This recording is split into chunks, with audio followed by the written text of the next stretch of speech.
I am joined with Ajit Mangrulkar sir, who is the Director General of IMC Chamber. Sir, welcome to NewsX. The Union Finance Minister has presented the budget in the House. How do you look at it? A big news for the common people, no tax up to rupees 12 lakh.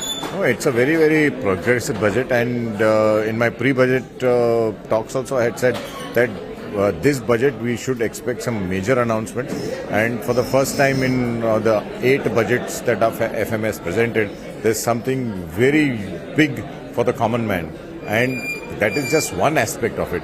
But if you look at the overall agriculture, MSMEs, all these sectors, health, for you're talking of education, you're talking of building more IIT seats, more medical seats, everything overall has been a very progressive budget on the road for 2047. And more important, of course, that with the tax-free limit going to 12 lakhs and changing the tax slab, which gives more spending power to the common man, it has just become a very feel-good budget and has just made the sentiment of all of us very, very positive. So can we say the main focus was on IITs and the medical, because she also said that additional 10,000 seats will be added to the medical colleges. So a big push for the medical. No, definitely, because see, skilling is very, very important, and of course we know IITs are prime technology institutes. So if you get more and more students coming out of IIT, you're just increasing the skilled force. Plus medical, we need more doctors. And if you can have more colleges giving out more medical students, you're just increasing our skilled manpower to a very high degree, which is required. I mean, that's one of the requirements for India to reach the goal of a developed nation. Sir, also good news coming for entrepreneurs.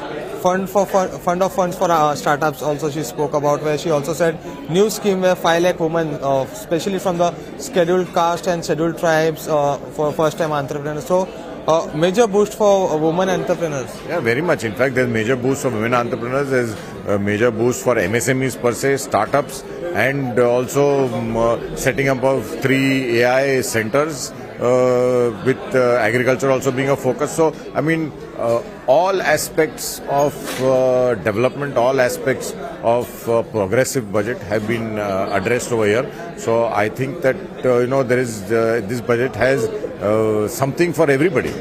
So, last question: how much would you rate the budget? See, I would love to rate it 10 on 10, but obviously nothing is 10 on 10 till there would be some issues. So I would rate it 9 on 10 because it has achieved something which probably other budgets have not achieved so far. Thank you, sir, for talking to us. With video journalist Kunal, this is Darren Miranda for NewsX, Mumbai. For more such videos, subscribe to the NewsX YouTube channel, hit the bell icon.